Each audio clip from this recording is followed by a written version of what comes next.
think I finally have the rows lined out and ready to go, and I would be really embarrassed to admit to you the actual number of hours over the course of several days that it has taken me to get straight rows.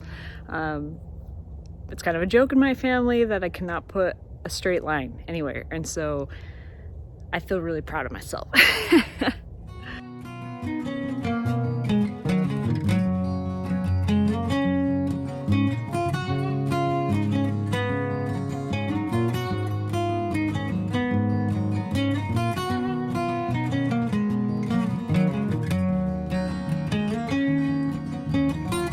What I have now is 6 30-inch wide rows, 50 feet long, with 18-inch pathways in between.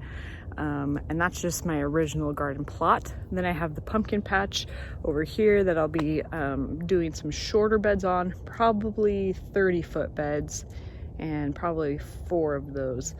And then over on the big plot, the new one that's hopefully gonna work out, I plan to have 8 80-foot beds eventually. First, it's going to be 8 50-foot beds, and then I'll expand the beds next year. That's the goal anyway. So now starts the process of filling in the beds, taking out the pathways a little bit, and then my hope is to get this tarped and covered for at least a couple of weeks to germinate any weed seed that might come up as I'm trying to fill in the beds, and then kill it off at the same time.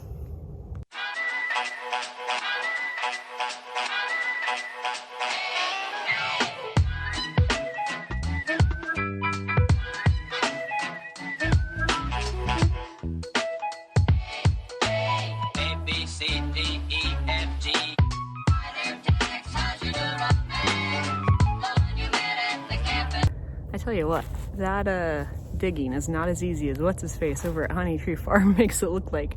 It's definitely a workout. Definitely have a little bit of a sweat sheen going on here.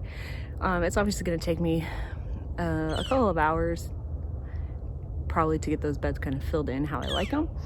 And I'm running out of daylight now, so we have to be continued. But I am going to work on chipping up some branches with our little tiny wood chipper.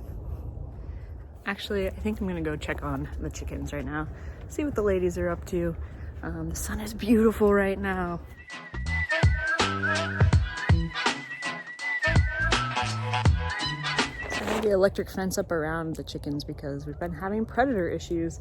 I have been doing okay with like just my motion solar lights and all that stuff, but we had a pretty traumatic event.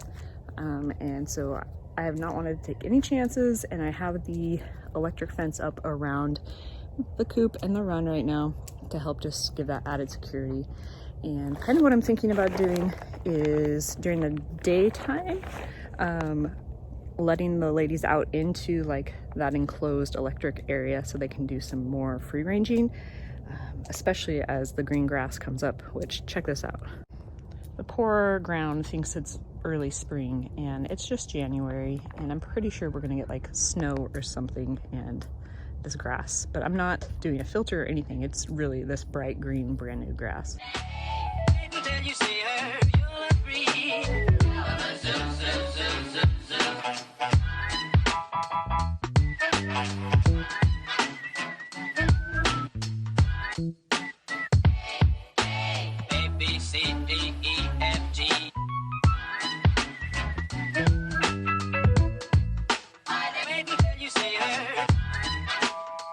So the goal is to use these wood chips in my pathways. They're not perfect, they're not great, but they're good. And if I can get enough of them, it should be fine. You'll notice back there, I also have a pile of leaves that I'm hoping to use as part of my mulch this year instead of straw, because we have really sandy soil. And so it helps to retain water if you have a mulch. I've tried so many different types of mulch. It's time to try leaves. And one other question you probably have is, where do we get all these branches? We get really bad wind, but we've had some doozy windstorms this past year, and we have had to clean up tons and tons of branches from these old trees that are on the property. And so we have a big stack. Let me show you. And that pile's actually gotten smaller as we have done some wood chipping and some sawing, and obviously our little wood chipper is not going to get some of those huge branches. We'll just have to, did I say sawmill? What's that called? Chainsaw.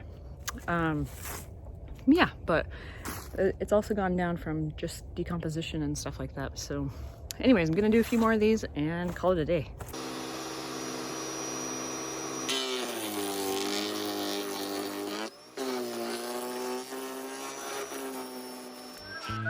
ABC.